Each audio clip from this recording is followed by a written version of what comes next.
Operation सिंदूर से यह स्पष्ट हो गया है कि भारत का युद्ध केवल पाकिस्तान के साथ नहीं है। वास्तव में यह भारत बनाम चीन प्लस तुर्की प्लस अमेरिकी डीप स्टेट प्लस भारत के आंतरिक शत्रुओं के बीच युद्ध है। पाकिस्तान मात्र सहायक की भूमिका में है। शत्रु की योजना भारत के साथ वही करने की थी जो यूक्रेन ने रूस के साथ किया है। यूक्रेन अमेरिका और तुर्की के समर्थन से ब्लैक सी में रूस के 40% नौसैनिक अड्डों को नष्ट कर चुका है। जो युद्ध रूस जैसी महाशक्ति के लिए 2-4 दिन का मामला लगता था, वो 3 साल से अधिक समय से जारी है।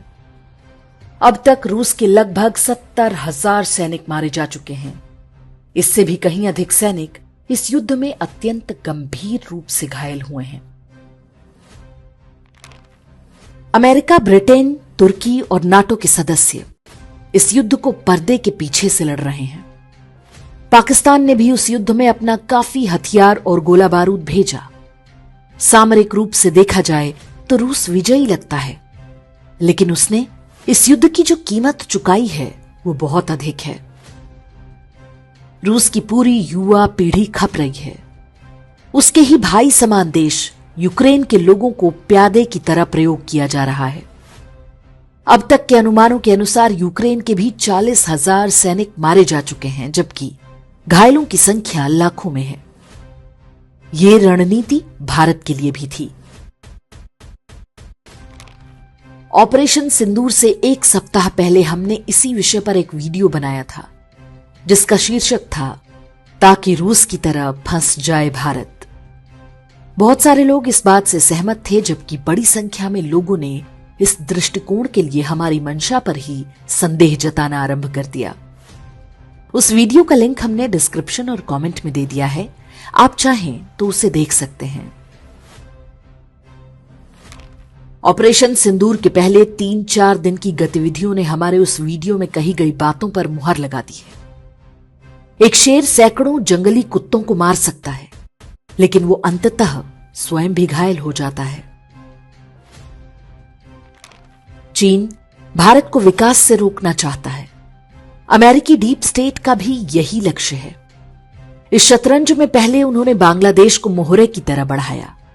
जब सफल नहीं हुए तो पाकिस्तान को आगे किया।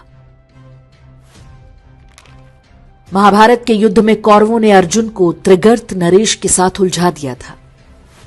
जयद्रथ ने भीम को अपने पीछे दौड़ा लिया। कौरव युधिष्ठिर को मारने की तैयारी में थे। कौरवों की वो रणनीति भले ही सफल नहीं हो पाई, लेकिन अभिमन्यु, घटोत्कच और द्रौपदी के सभी 5 पुत्र मारे गए। पांडवों द्वारा भावनाओं में बहकर की गई एक रणनीतिक भूल की कीमत उनकी अगली पीढ़ी ने चुकाई। इतिहास भले ही पांडवों को विजयी मानता हो, लेकिन अपने पुत्रों को गंवाकर भला कौन विजय का उत्सव मना पाएगा। नरेंद्र मोदी के शासनकाल में भारतीय सेना ने जो कारनामे किए हैं, उनकी छाप भारतीय इतिहास में सदियों तक देखने को मिलेगी। हमारे सैनिकों ने सतर्क शत्रु को भी बुरी तरह से छकाकर मात्र 3 दिन में उसके पूरे युद्ध तंत्र को तहस नहस कर दिया। इन वीरों को अपना आशीर्वाद दें। उन्होंने पूरे विश्व को विस्मय में डाल दिया है। उनके इस युद्ध कौशल ने हमें रूस की नियति को प्राप्त करने से बचा लिया। हम इजराइल की हालत में जाने से भी बच गए, जो आज तक हमास के आतंकवादियों से लड़ रहा है, जिसमें उसके हर प्रकार के संसाधन की क्षति हो रही है। हमने पाकिस्तान के प्रतिरोध को निष्प्रभावी बना दिया, इससे पहले कि चीन को कोई बहाना मिलता या बांग्लादेश पूर्वोत्तर में कोई षड्यंत्र करने पाता। जब शत्रु मायावी होता है तो उसके साथ आप पारंपरिक युद्ध नहीं लड़ सकते। विश्व के मानचित्र से पाकिस्तान का समाप्त होना अवश्यंभावी है। एक राष्ट्र के रूप में यह हमारा सामूहिक लक्ष्य होना चाहिए। यह वो काम है जो युद्ध के अपारंपरिक तरीकों से संभव है। एक प्यादे के चक्कर में अपने हाथी घोड़ों को खोने की कोई आवश्यकता नहीं। भगवान कृष्ण अश्वत्थामा को एक बार में मार सकते थे, लेकिन उन्होंने केवल उसका मणि छीन लिया। पाकिस्तान को उस स्थिति में पहुंचाया जाना चाहिए। भारत को यदि रहना है तो पाकिस्तान को मरना ही होगा। बीते 70-80 वर्ष का अनुभव यही कहता है कि भारत और पाकिस्तान के बीच सह अस्तित्व जैसा कोई विकल्प नहीं। उसकी एक धीमी और दर्दनाक मौत होनी चाहिए। जिस मानसिकता ने पाकिस्तान रूपी शैतान को जन्म दिया, वो भारत में आज भी फल फूल रही है। वो एक अलग लड़ाई है जिसके बारे में भी कुछ न कुछ करना होगा।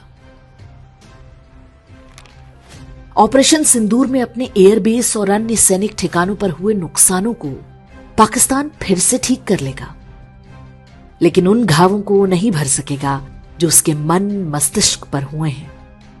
वो पहले से अधिक असुरक्षित और डरा हुआ होगा। उसके घावों को सड़ते और रिश्ते हम अपने जीवन काल में ही देखेंगे। पाकिस्तान का अंत ही उसके प्रत्यक्ष और अप्रत्यक्ष सहयोगियों की हार होगी।